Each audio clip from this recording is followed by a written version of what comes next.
ثم توبوا إليه يمتعكم متاعا حسنا إلى أجل مسمى ويؤتي كل ذي فضل فضله وإن تولوا فإني أخاف عليكم عذاب يوم كبير.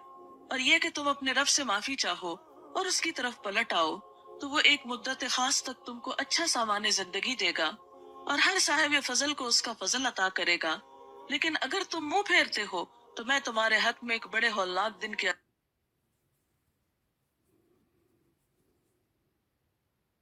عذاب سے ڈرتا ہوں.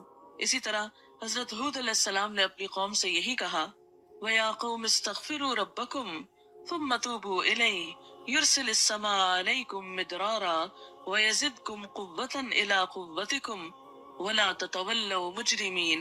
اور اے میری قوم کے لوگو، اپنے رب سے معافی چاہو پھر اس کی طرف پلٹ آؤ. وہ تم پر آسمان کے دہانے کھول دے گا، یعنی خوب بارشیں برسیں گی، اور تمہاری موجودہ قوت پر مزید قوت کا اضافہ کرے گا. مجرم بن کر منہ نہ پھیرو. یعنی انسان کو دنیا میں قوت حاصل کرنے کا طریقہ کیا بتایا گیا کہ تم اپنے رب کو راضی کرو، کیونکہ حقیقت یہ ہے کہ جس کے ساتھ اللہ کی مدد ہو، جس کے ساتھ اللہ تعالیٰ کی رحمت ہو، پھر وہ شخص کہیں بھی نقصان نہیں اٹھاتا، کیونکہ اس کائنات کی سب سے بڑی قوت اللہ کی قوت. اور جس نے اپنے رب کو راضی کر لیا اس نے سب سے مضبوط سہارے کو تھام لیا، وہ اللہ کی حفاظت میں آ گیا. اور جو اللہ کی حفاظت میں آ جائے اسے کوئی بھی پھر نقصان نہیں دے سکتا. اور اللہ کی حفاظت میں آنے کے لیے کیا نسخہ ہے؟ استغفار کا نسخہ ہے. اور قرآن پاک میں الگ الگ کے علاوہ سب کو مل کر بھی استغفار کرنے کے لیے کہا گیا ہے. ارشاد باری تعالیٰ ہے وَتُوبُوا إِلَى اللَّهِ جَمِيعًا أَيُّهَا الْمُؤْمِنُونَ لَعَلَّكُمْ تُفْلِحُونَ. اور توبہ کرو اللہ کی طرف سارے مل کر، اکٹھے ہو کر. جمیعاً ایھا المومنون، اے مومنو، لعلکم تفلحون، تاکہ تم کامیاب ہو جاؤ.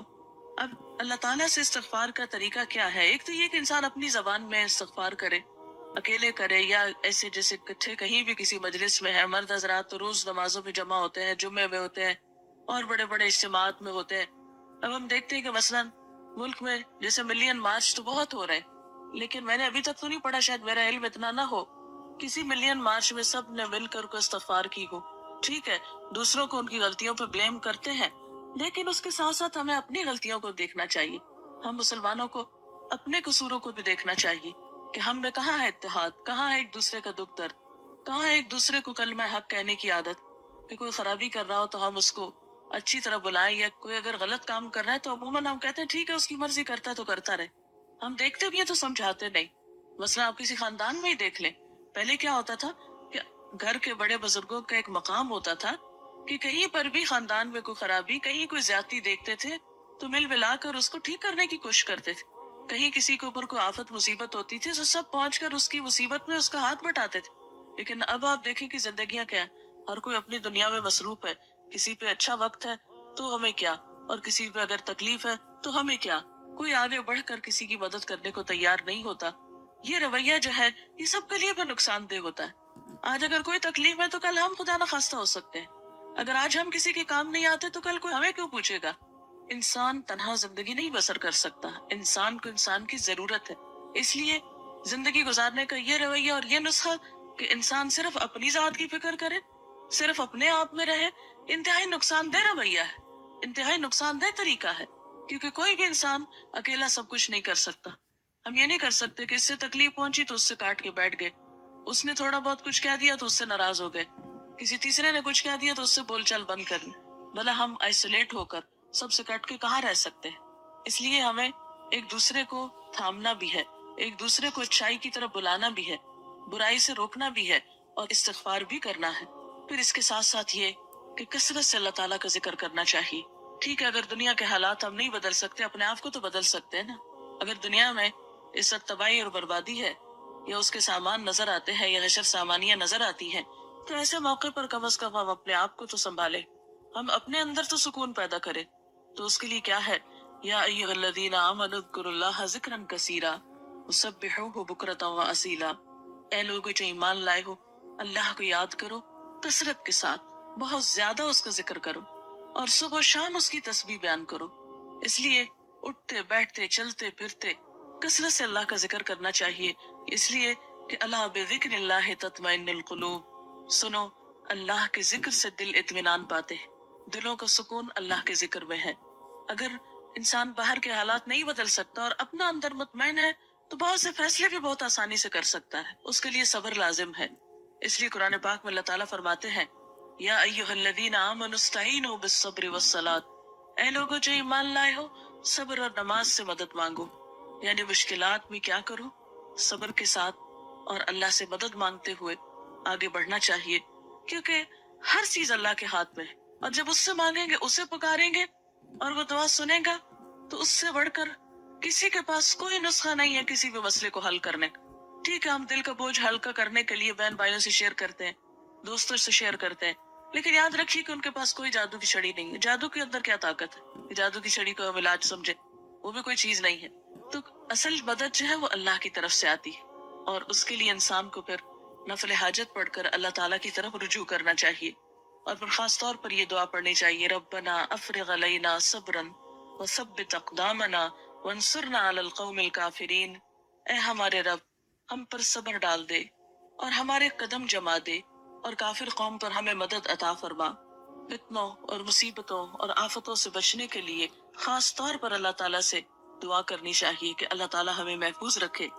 رسول اللہ صلی اللہ علیہ وسلم نے فرمایا دعا نازل شدہ آفات اور جو بھی نازل نہیں ہوئی سب کے لیے فائدہ مند ہے، یعنی دعا کا کرنا جو ہے وہ بہت فائدہ مند ہے، ان مصیبتوں کے لیے بھی فائدہ مند ہے جو آ چکی ہوں، اور ان مصیبتوں میں بھی دعا فائدہ دیتی ہے جو ابھی نہ آئی ہوں۔ اس لیے اللہ کے بندوں خوب دعا کرو۔ اس کے بعد یہ ہے کہ قرآن پاک سے مضبوط تعلق قائم کرنا چاہیے، کیونکہ قرآن پاک نجات کا ذریعہ ہے۔ رسول اللہ صلی اللہ علیہ وسلم نے فرمایا ان قریب ایک بڑا فتنہ سر اٹھائے گا۔ صحابی نے عرض کیا اس فتنے میں ذریعہ نجات کیا ہوگا؟ یعنی فتنہ تو ہوگا، مصیبت تو ہوگی، پھر ہم کیسے بچیں گے اس سے؟ فرمایا اللہ کی کتاب، یعنی قرآن حکیم ایک ایسا نسخہ ہے کہ جس کے ذریعے انسان فتنوں سے محفوظ رہ سکتا ہے۔ اس کتاب میں تم سے پہلے گزرے ہوئے لوگوں کے حالات ہیں، تم سے بعد ہونے والی باتوں کی خبر ہے، تمہارے آپس کے معاملات کا فیصلہ ہے۔ جو کوئی اسے چھوڑ کر کسی اور بات کو اپنی ہدایت کا ذریعہ بنائے گا اللہ اسے گمراہ کر دے گا۔ اللہ کی مضبوط رسی یہی ہے، یہی حکمتوں سے بھری ہوئی یاد دہانی ہے، یہی بالکل سیدھی راہ ہے۔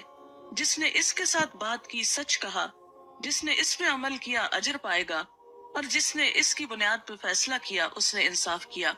اس لیے انفرادی زندگی ہو یا اجتماعی زندگی ہو یا قومی زندگی ہو، ان سب میں نجات کا ذریعہ صحیح اور درست فیصلے، بہترین رہنمائی اور اللہ کی مدد کا ذریعہ اللہ کی کتاب کو تھامنا ہے۔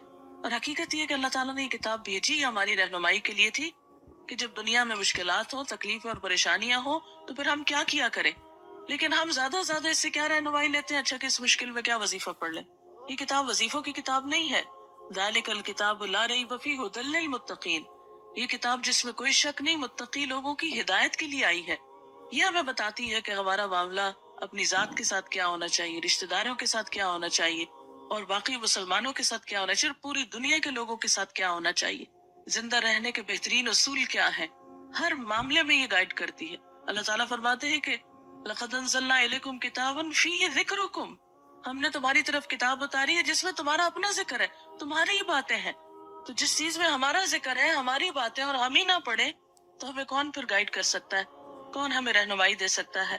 اور اسی کے بارے میں اللہ سبحانہ وتعالیٰ نے ہمیں خاص ہدایت دی ہے، کتاب انزلناہ الیک مبارک لیدبروا آیاتہ ولیتذکر اولو الالباب، ایک کتاب جسے ہم نے اتارا ہے بہت برکت والی ہے تاکہ لوگ اس کی آیات میں غور و فکر کریں اور عقل والے اس سے نصیحت پکڑیں، یعنی اس کی روشنی میں زندگی بسر کر کے زندگی کی بہت سی مشکلات سے نپٹیں۔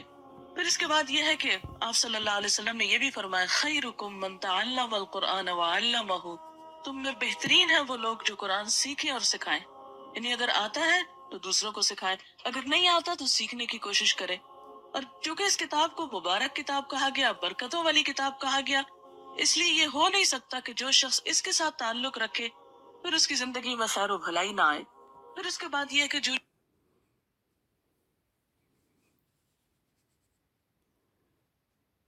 ایسی ایسی باتیں سنا کرو، ایسی ایسی باتوں پر عمل کیا کرو، اور گھر میں ایسی باتیں کیا کرو، کیونکہ بچے ہمارے اس وقت بیرون ملک میں